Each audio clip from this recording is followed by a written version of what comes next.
Selama lebih dari 70 tahun, satu keluarga telah memerintah Korea Utara seperti dewa. Tapi obsesi untuk mengendalikan ini tak muncul begitu saja. Itu dimulai di tanah kuno yang terbagi oleh raja-raja yang bersaing. Itu ditempa oleh penjajah brutal, dan itu secara tak sengaja diciptakan oleh garis yang digambar di peta. Saat ini, keluarga-keluarga di Korea Utara harus mengumpulkan 1 ton manusia tiap tahunnya. Ya, Dan orang-orang benar-benar berebutnya. Tiap rahasia dimulai dari suatu tempat, tapi untuk kisah Korea Utara, kita harus mundur jauh ke tahun 57 sebelum Masehi. Sebelum Korea Utara menjadi Korea Utara, tanah ini merupakan medan perang selama lebih dari 2000 tahun.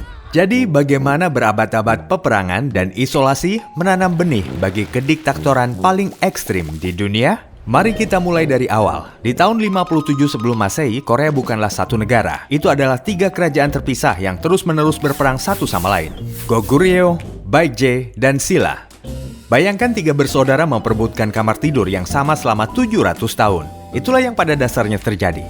Tanah ini milikku. Tidak jika aku mengambilnya duluan. Kalian berdua harus melewati aku. Dan mereka memang saling berhadapan selama berabad-abad. Pertempuran itu sengit. Siapapun yang berkuasa menuntut kesetiaan mutlak dari rakyatnya. Karena jika kamu tak patuh, kamu mungkin akan mati.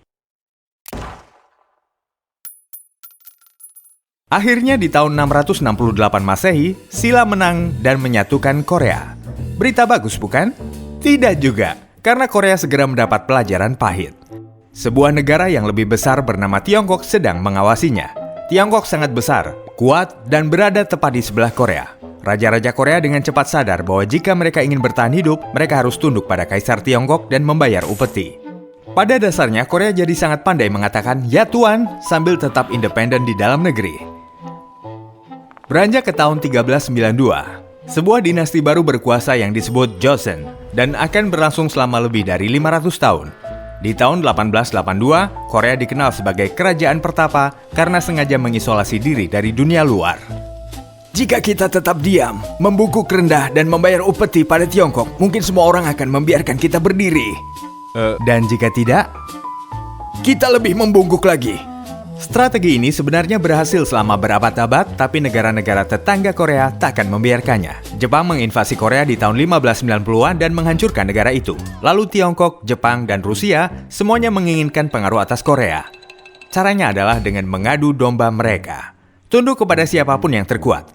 Melakukan apapun untuk bertahan hidup. Di tahun 1910, Korea telah habiskan 2000 tahun mempelajari beberapa pelajaran brutal. Loyalitas mutlak kepada pemimpin sama dengan kelangsungan hidup. Hierarki yang ketat menjaga ketertiban. Isolasi melindungi dari ide-ide berbahaya dari luar. Dan yang terpenting, kendalikan rakyatmu sepenuhnya. Atau orang lain akan melakukannya. Di tahun 1910, Korea menghilang dari peta sepenuhnya selama 35 tahun. Jadi bagaimana pendudukan brutal ini menciptakan kondisi sempurna bagi Kim Il-sung untuk menjadi dewa? Ya, Jepang secara resmi mencaplok Korea di tahun 1910, yang berarti selama 35 tahun berikutnya, Korea tak ada sebagai sebuah negara. Pendudukan Jepang sangat brutal. Kerja paksa, wanita penghibur dipakai sebagai budak esek-esek, dan Jepang mencoba menghapus budaya Korea sepenuhnya. Orang Korea dipaksa memakai nama Jepang, berbicara bahasa Jepang, dan bahkan menyembah Kaisar Jepang. Jika kamu bicara bahasa Korea di depan umum, kamu bisa ditangkap. Jepang benar-benar mencoba membuat orang melupakan bahwa mereka adalah orang Korea. Seorang anak laki-laki bernama Kim Il-sung menyaksikan semua ini terjadi. Dia bergabung dengan gerakan perlawanan dan melawan Jepang sebagai pejuang gerilya. Dan saat dia berjuang, Kim mempelajari sesuatu yang penting. Dia melihat persis gimana Jepang mengendalikan jutaan orang. Kultus kepribadian di sekitar kaisar. Menulis ulang sejarah, menyingkirkan siapapun yang tak setuju, membuat orang melupakan siapa diri mereka. Kim mempelajari cetak biru ini dengan sangat cermat. Dia cuma butuh kesempatan untuk memakainya. Kesempatan itu datang pada Agustus 1945 ketika Perang Dunia Kedua berakhir dan Jepang menyerah. Korea akhirnya bebas. Tapi kamu tak bisa menyerah kecuali kamu punya seseorang untuk menyerah. Jadi Amerika dan Soviet menerima penyerahan Jepang dan menarik garis tepat di seberang Korea di paralel ke-38. Kami akan mengambil selatan dan Anda mengambil utara. Tentu, tapi hanya sementara kan? Beberapa bulan, lalu kita mengadakan pemilihan? Ya, benar-benar sementara. Itu tidak sementara. Soviet menempatkan Kim Il-sung sebagai orang mereka di utara. Amerika mendukung seorang pria bernama Syngman Rhee di Korea Selatan. Rencananya adalah mengadakan pemilihan umum bebas dan menyatukan kembali Korea. Namun, baik Kim maupun Rhee menyadari bahwa jika ada pemilihan umum bebas, mereka mungkin bisa kalah. Dan kalah berarti kehilangan kekuasaan. Jadi garis sementara itu bertahan selama 1 tahun, kemudian 2 tahun, lalu 5 tahun. Di tahun 1950 tidak hanya ada 2 zona lagi. Ada 2 negara terpisah dengan 2 tentara terpisah dan mereka benar-benar saling membenci. Kim Il-sung punya wilayahnya, dukungan Soviet dan cetak biru untuk kendali total yang telah ia pelajari dari Jepang. Sekarang ia hanya perlu menaklukkan Korea Selatan dan memerintah seluruh Korea. Seberapa sulitkah itu? Di awal tahun 1950, Kim mutusin pergi ke Moskow untuk bertemu dengan Stalin. Ia punya rencana yang licik. Stalin, izinkan saya menyerang Korea Selatan. Saya akan menang dalam 3 minggu. 3 minggu? Gimana dengan Amerika? Mereka tak akan berperang untuk Korea. Mereka tak peduli. Kau yakin? Oh ya, yakin. Itu akan mudah sekali. Peringatan spoiler, ternyata tidak semudah yang dia kira. Di 25 Juni 1950, Korea Utara menyerang. Dan pada awalnya, Kim tampak seperti seorang jenius. Pasukan Korea Utara bergerak ke selatan dengan tank-tank Soviet. Seoul jatuh dalam 3 hari. Tentara Korea Selatan tercerai-berai. Pada bulan Agustus, pasukan PBB dan Korea Selatan terdesak ke sudut kecil di sekitar Pusan. 1 dorongan lagi dan Kim akan memenangkan semuanya. Kemudian keadaan berubah. Pada 15 September, Jenderal Amerika MacArthur mendaratkan pasukan di belakang garis musuh di Incheon. Itu beresiko, tapi berhasil. Korea Utara panik. Dalam 2 minggu, Seoul direbut kembali. Pada bulan Oktober, pasukan PBB berada jauh di dalam Korea Utara. Perang mudah sekali Kim telah menjadi bencana. Korea Utara hanya beberapa jam lagi dari kekalahan total. Kemudian Tiongkok muncul.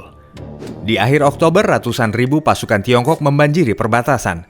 Mereka menyebut diri mereka sukarelawan yang tidak menipu siapapun. Apakah itu pasukan Tiongkok? Tidak. Mereka hanya 300.000 sukarelawan. Itu adalah tentara. Tentara sukarelawan sama sekali berbeda. Perang berlanjut ke kebuntuan brutal tepat di paralel ke-38. Selama 2 tahun lagi, pasukan bertempur memperebutkan bukit-bukit beku yang sama. Akhirnya di 27 Juli 1953, mereka menandatangani gencatan senjata. Bukan perjanjian damai, hanya kesepakatan untuk berhenti menembak.